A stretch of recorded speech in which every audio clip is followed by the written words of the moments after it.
How we managed it, I don't know. We went through the storm. How we managed it, I don't know. We went through the storm. How we managed it, I don't know. We went through the storm. How we managed it, I don't know.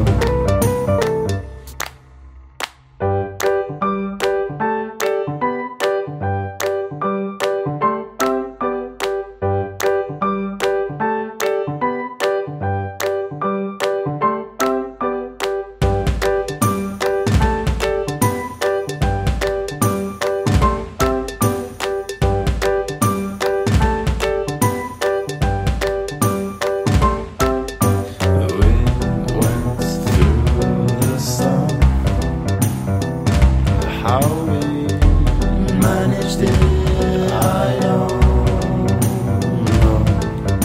We went through the storm.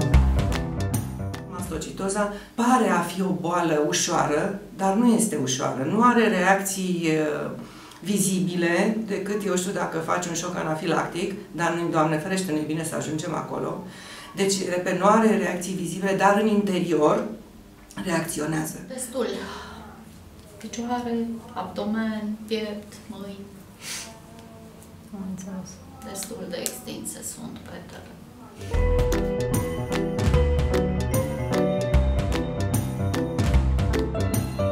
Cei mici care au petele extinse și pe față sau pe mânuțe devin deja marcați. Văd ceilalți colegi, întreabă ce ai tu acolo. Deci, normal ar trebui să se gândească Ministerul Sănătății ca la orice boală care este tratată în România, să se gândească și la mastocitoză și la bolnavii de mastocitoză, să le ofere medicamentele necesare. Pacienții cu mastocitoză care au pielea afectată, de multe ori confundată această boală cu o boală contagioasă. Ceea ce e foarte frustrant pentru o mamă să-și vadă copilul acoperit de pete. Pentru că societatea e așa cum e și, într-adevăr, poate să existe respingere din partea celorlalți din jur. Reacțiile oamenilor din jur când constată că lângă ei este un om pătat. La mare, când ne-am dus, într-adevăr, se uită, pentru că petele sunt pe tot corpul, sunt mari, mai mari, sunt un maron închis, deci nu doar așa să se estompeze cu o cremă sau mai știu eu ce. Și se uită. În schimb, ce am primit, foarte multe întrebări. Dar ce pete sunt? Au fost perioade când eram mică și se umpluse mâna de pete și ne-am apropiat de un bebeluș și mama și-a împins căruciorul, crezând că într-adevăr este contagioasă. Și n-am putut să nu sesizez sau să nu mă doară.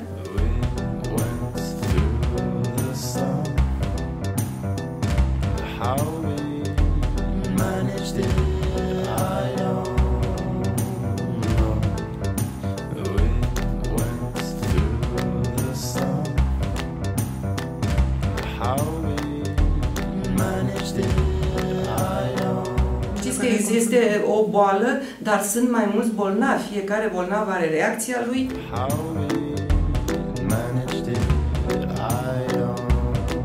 Când am primit un diagnostic, cred că am umblat vreo 2 ani. Prin câți medici? Mulți. Prin câte spitale, câți medici, mulți. Și uneori cu analize pe care le-am propus eu după ce am citit. Diagnosticată de mastocitoză am fost acum 2 ani. Sau 3, că suntem în 2015. Și petele pe dumneavoastră de când au apărut? Au apărut de 10 ani înainte de a fi diagnosticată. Mi s-a spus de mastocitoză cutanată. Imediat, cum a văzut dermatologul a identificat-o, dar ne-am oprit. N-am mai făcut investigații pentru că nu a spus că ar mai fi cazul să fac ceva. Inițial au spus, chiar când s-a născut, că este vorba de un hemangiom. Zic ok, dar nu e nimic grav. Și ne-au spus că, într-adevăr, este mastocitoză, pentru că au început să scarpine bubițele respective, să vadă că se înroșesc. Ne-au întrebat dacă se înroșesc la căldură. Și au zis că este mastocitoză, dar să stăm liniștiți că va dispărea la pubertate, că așa se întâmplă în majoritatea cazurilor. Dumneavoastră aveți boala de câți ani? De vreo 30? De 30 de ani aveți petele pe dumneavoastră. De vreo 30. De vreo 30 de ani. Și primul doctor care m-a trimis să văd ce se întâmplă cu ele, ce sunt, de fapt, așa, a fost acum vreo 5 ani, să zic. După 25 de ani. Da. Un medic care m-a văzut și a zis: ce sunt astea? Trebuie să vedem despre ce e vorba. Am căutat alți medici care ne-au spus că nu are nimic, o să-i treacă petele respective, să stăm liniștiți, copilul e perfect sănătos. În final mi s-a pus diagnosticul de mastocitoză sistemică, dar mi s-a dat tratament de leucemie. Norocul meu că nu l-am luat. Totuși, mastocitoza este o boală, nu e o joacă. Și abia după ce am început să citesc și când pe site-urile românești prima informație care apare este boală incurabilă în care speranța de viață e 24 de luni, a fost așa.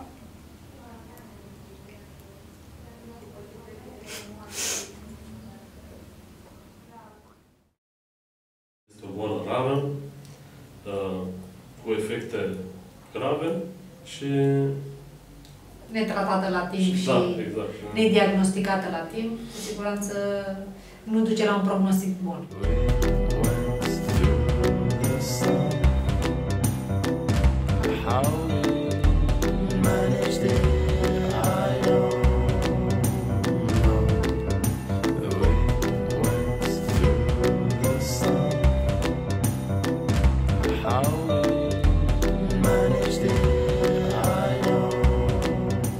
Am învățat că trebuie să mă feresc de stres, adică de stări tensionate.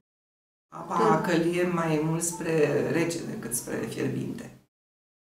Datorită faptului că dacă mi este un pic mai cald decât normal, începe și mă mănâncă pielea. Simt un disconfort, mai bine zis, dacă continui să stau la acea temperatură ridicată, începe și mă ciupește, simt niște ciupituri. Și înseamnă că mi-am deranjat mastocitele.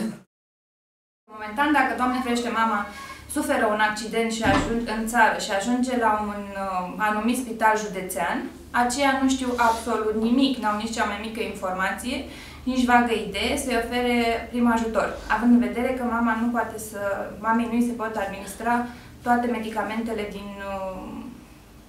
din spital sau care se administrează în mod normal și corect. Au fost situații în care am ajuns cu ea cu febră în urgență și medicii erau dispuși să dea indicație de Nurofen, asta până să-i facem copilului analizele necesare care să arate că nu are nicio reacție la acest medicament. Acum ne prezentăm la medic, le spunem că avem o boală sau că suntem un pic special, cum spunem noi așa, și că nu avem voie să luăm orice medicament și să verifice. Spunea, da, mastocitoză, am auzit, dar nu cunosc nimic despre ea, doar că există și ne recomandă un tratament normal, ca și la ceilalți copii, fără să țină cont de particularitățile bolii. Și de foarte multe ori refuză să testeze un medicament înainte să îl dea.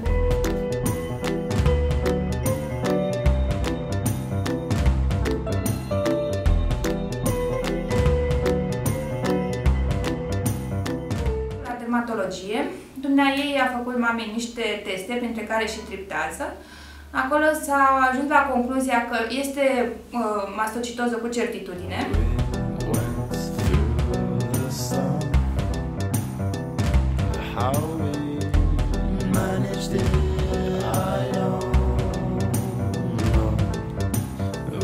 Acces la crema cromoglicat? Nu am. Nu aveți. Nu am, că nu există, am înțeles, posibilitatea aceasta. Am apelat, dar mi s-a spus că nu există. Cromoglicatul, din punct de vedere al specialiștilor din Toledo și din Berlin, este un tratament de primă intenție în mastocitoză. Este un stabilizator de membrană mastocitară care împiedică Eliberarea de histamină, declanșarea de simptomelor și ajută foarte mult ca un pacient cu mastocitoză să aibă o evoluție foarte bună. Cremă de care avem nevoie, efectiv. Pentru că te mănâncă spatele, te mănâncă piciorul și tu, ca om adult, ai un disconfort mare. Dar un copilaș care stă să se scarpine până îi dă sângele, ce face? Sunt foarte, cum să zic, impacientată când mă gândesc că boala aceasta poate să evolueze și nimeni deocamdată până acum nu mi-a asigurat nici medicația, de sunt nevoită să iau din Italia, din străinătate, cromoglicatul, lucru care este foarte incomod, că nu te poți duce de fiecare dată când ai nevoie într-o țară străină și nici nu poți obliga pe persoane care se duc în străinătate să-ți asigure ție medicația. Mi se pare un lucru total ne la locul lui, chiar neomenos. Medicamentul nu există în farmacie. Nu cred că este nici civilizat, nici în acord cu secolul în care trăim, să stai să te împiedici de o boală care totuși are un remediu. Acest cromoglicat care face bine și ar trebui să fie adus în țară, să ne luăm frumos de la farmacii, poate și compensat. Personal pot să spun că am o revoltă, așa, care mă gâtuie de ceva timp. Pentru că, până la urmă, boala asta a venit pur și simplu. Sunt un om care plătește CAS, plătește taxe și impozite. Și cu toate astea nu beneficiez de un tratament care m-ar ajuta în condițiile în care alcoolicii sunt ținuți la clinici de dezalcoolizare, cei care se droghează sunt trimiși la clinici de dezintoxicare pe banii statului. Și un bolnav nu merită. În condițiile în care, repet, plătesc CAS, plătesc taxe, impozite. Într-adevăr, crema cu cromoglicat de sodic este fundamentală pentru cei care au manifestare cutanată și care au senzație de prurit, de mâncărime, pentru că calmează și atunci este fundamental să fie accesibilă pentru orice pacient cu mastocitoză din orice colț al lumii.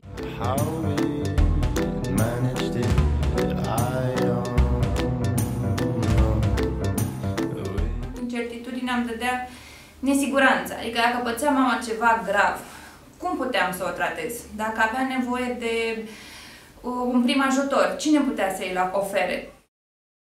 Specialiști care nu reușesc să facă niște analize complete și clare, să se vadă exact ce tip de mastocitoză este, pentru că o altă problemă este lipsa de clasificare a mastocitozei așa cum trebuie.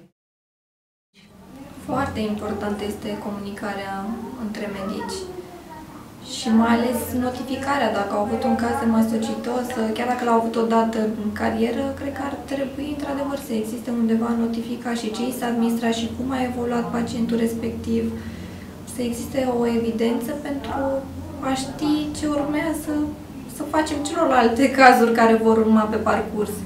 Că nu putem ști 100% că nu va mai exista niciun caz de mastocitoză în România. Practic, nu ne-ar trebui un centru de specialitate unde să avem medicii pe toate disciplinele necesare, alergolog, dermatolog, hematolog, anatomopatolog pentru biopsie, plus un specialist în biologie moleculară care să detecteze mutațiile foarte clare, pentru că o diagnosticare clară și corectă a tipului de mastocitoză care este prezent la un pacient duce la un tratament țintit, care, bineînțeles, duce la o posibilitate a unui stil de viață normal. Mi-e groază să mă gândesc că într-o zi se va face rău la școală sau pe stradă sau va avea, nu știu, apendicita și o va lua salvarea și o va duce și o va băga direct în operație fără să știe că ea are mastocitoză și nu are voie să facă anestezie. Am încercat să-i facem testarea la o anestezie și medicii ne-au plimbat dintr-o parte în cealaltă fără un răspuns concret că s-ar putea face la noi în țară testarea. Pentru că tuturor le e frică să testeze, nu există aparatură sau nu există medici care vor să încerce. Concluzionând, eu am nevoie de mama mea cu un stil de viață normal și liniștită din punct de vedere psihic, că specialiștii din țara noastră îi pot acorda ajutorul de care are nevoie.